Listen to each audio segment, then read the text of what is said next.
Welcome. We're here today to pay our last respects to Mrs Margaret Wells. Human beings have sensed the mystery of death and the pain of grief since time immemorial.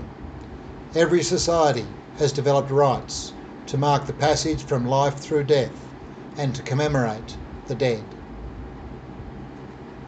Today we do this through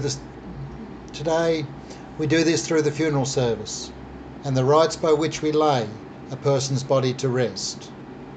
The wounds of grief need time and care to heal.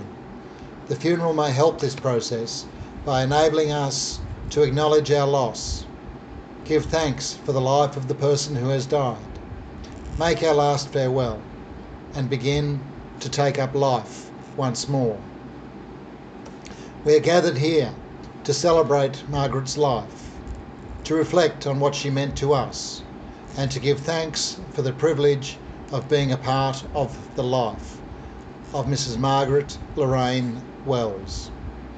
We're here to reflect on all that she was to us, to acknowledge our own grief at losing her, and for the purpose of extending our deepest sympathy to all who mourn her death.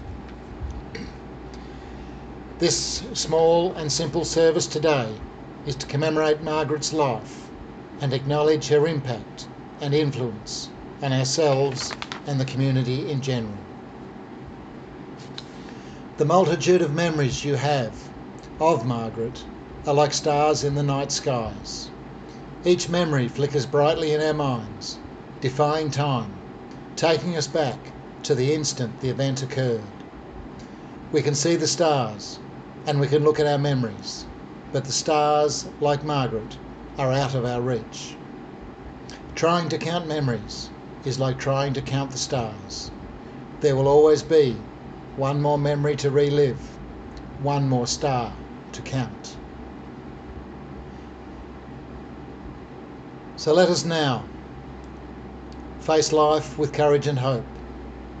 Allow us to have the grace and strength to go on knowing that the best tribute we can pay Margaret is to let her life be a continuing inspiration to us. And I will now read the eulogy for Margaret that has been prepared by Jeff. Margaret Lorraine Wells.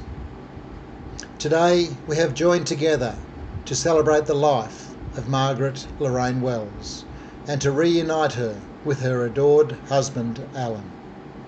Margaret was born at Bairnsdale on Monday the 21st of October 1929 as Margaret Lorraine Johnson. This was the same month and year that the stock market crashed. That was to mark the commencement of the Great Depression. Margaret was the second daughter to Ernest and Margaret Johnson, sheep graziers from Mount Livingston near Cassilis, a small community between Omeo and Swift Creek. Cassilis was previously, in the late 1800s, a thriving gold mining centre, but by 1929 the mines closed, and when Margaret was 10, in 1939, there were only 34 inhabitants of Cassilis. Margaret's first 10 years of life had spanned the Great Depression, the commencement of World War II, and the massive 1939 bushfire, of which Margaret had vivid memories as it destroyed half the town. Margaret's memories were of a life without anything other than the basics in those early years. It is now an historical area and a ghost town. Margaret was the second of 6 children. Her siblings were June, who is deceased, Colin, who is deceased, Max, Elaine and Ron. Margaret grew up attending school, travelling on horseback to Cassilis. After leaving school, Margaret went to Bairnsdale to work in the kitchen at one of the hostels in town, and it was whilst working there that she met a handsome young Tasmanian named Alan Wells, who had moved to Smithtown to work with the Country Roads Board and also as a plumber's assistant. The attraction was mutual and strong. It was Margaret's first and last boyfriend. Margaret and Alan were married at Bairnsdale on the 11th of February 1950, and within several months Margaret fell pregnant with daughter Faye, born in April 1951. Alan and Margaret were very keen to make a life on the land, and soon after Faye was born they moved to Hazelwood near Morwell and commenced share farming on a dairy farm owned by the Embleton family. There in 1955 a son, Geoffrey, was born. Several years later the farm was government acquired when the Hazelwood Power Station Pondage was established, so they moved to a share farm at Driffield, just outside Morwell, for the Amiot family. In 1964, Alan and Margaret secured a Rural Finance and Settlement Commission farm at Invergordon, 35 kilometres northeast of Shepparton. Long hours were spent in the hot sun, fencing and laying out the farm to make it operational. Margaret proved to be a loyal and willing worker who toiled for long hours beside her husband. As dairy farmers, they established themselves in the local community and participated in a variety of local, social and sporting groups, including tennis, table tennis, lawn and indoor bowls, and the local football netball club committees. 7 days a week, twice a day, Margaret milked cows, reared calves, and generally assisted Alan with the running of the farm, even doing so without him for an extended period after Alan was seriously injured in a tractor incident. Throughout their years farming, they were a constant source of encouragement and support to both their children through their education and career choices, and assisting them with loans for their first cars. In about 1982, Margaret and Alan retired from the commitment of milking cows twice daily and sold the farm and moved to a new, small, irrigated beef grazing property a few kilometres south of Cobram to enjoy semi-retirement. They shortly after had 2 grandchildren who arrived into the family, and they were regular, willing and loving hosts to both Matthew and Benjamin, who became the apple of their eye. The boys spent most school holidays at the farm, and their relationship with their grandparents was both very close and enduring.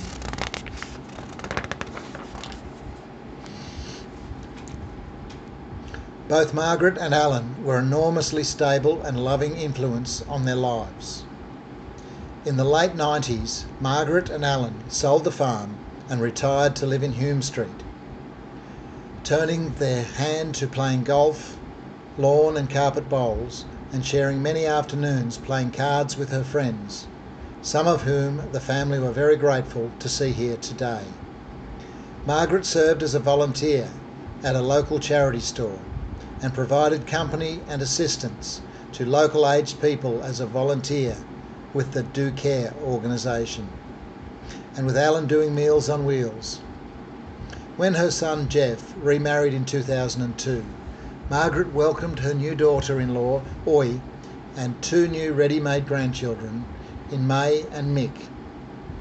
In 2003, Margaret and Alan travelled to Thailand to meet Oi's family and took the opportunity to visit the war graves of the Thai-Burma Railway.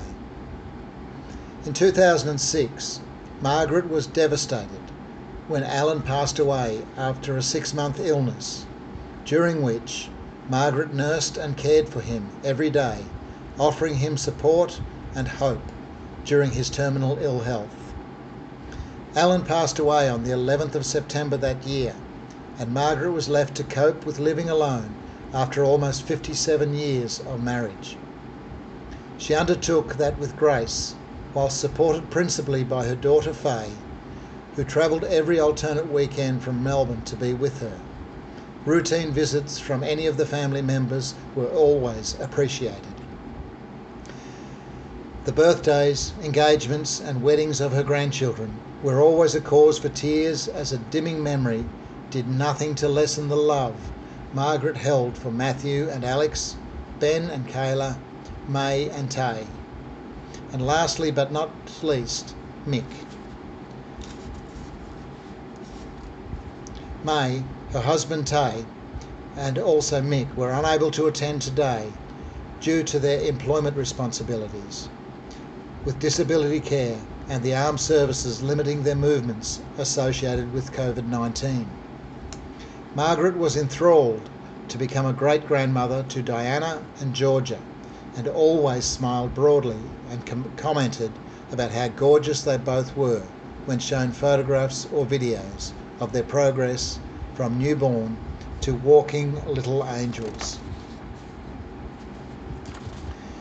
3 years ago, Margaret's health commenced to diminish with the early stages of memory loss, so she sold her home and moved to Wodonga to be in proximity to family.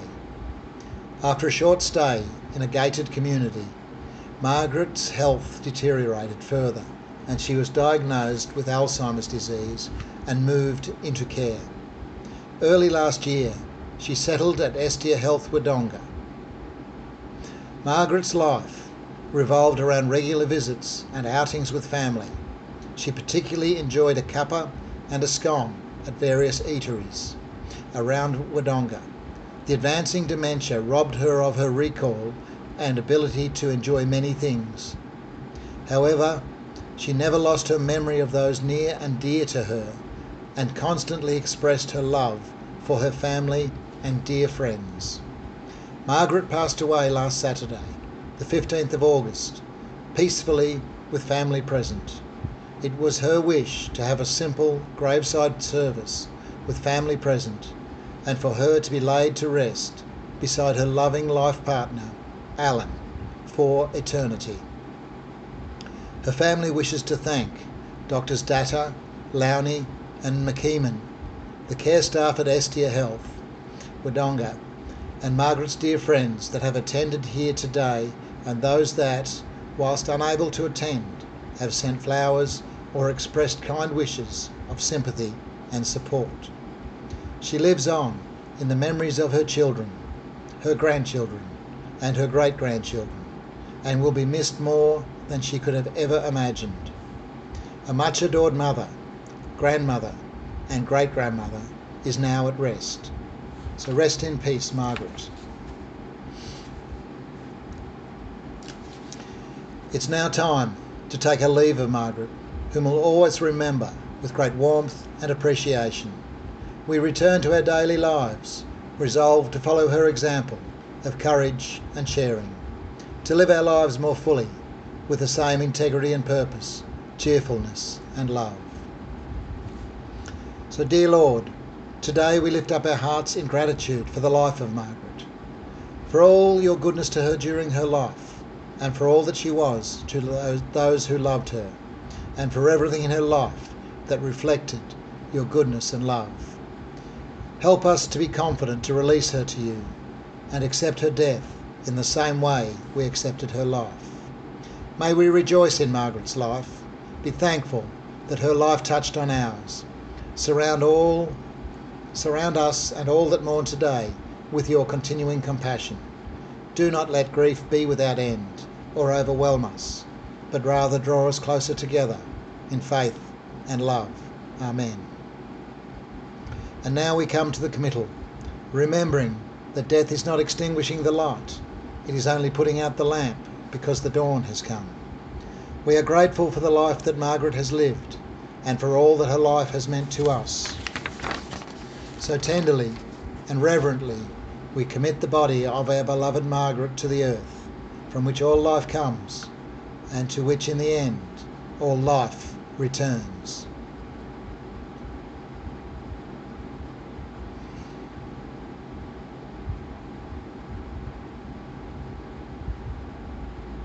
And so we say, we are glad she lived. We are glad we saw her face, felt her touch, and heard her laughter. We are comforted to know all pain has ended and her spirit is free.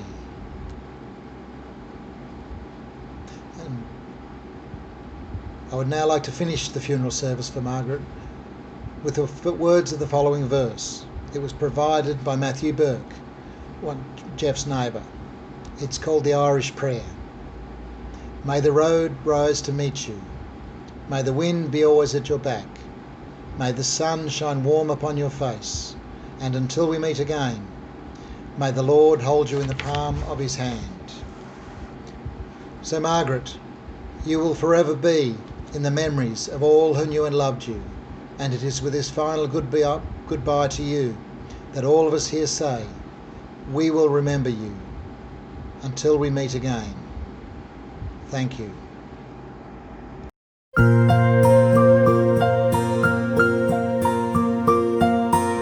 I still can see the way he'd hold his head, the way he'd smile.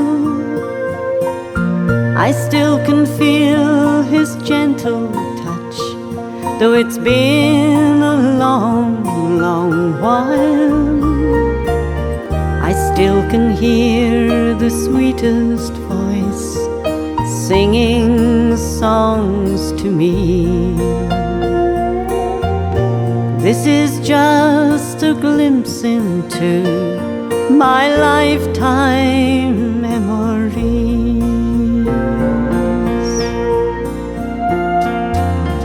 The birds outside my bedroom window to greet me every morn, the bright sunshine upon my face, so gentle and so warm, a mother's love to keep me safe, advice to let me see.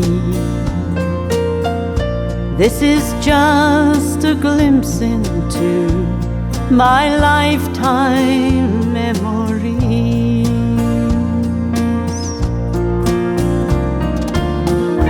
Memories that make you smile and sometimes makes you cry. Memories of loved ones when you had to say goodbye.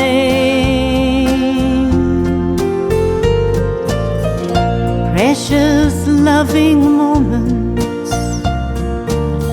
that make the ties that bind. These are my lifetime memories living in my mind.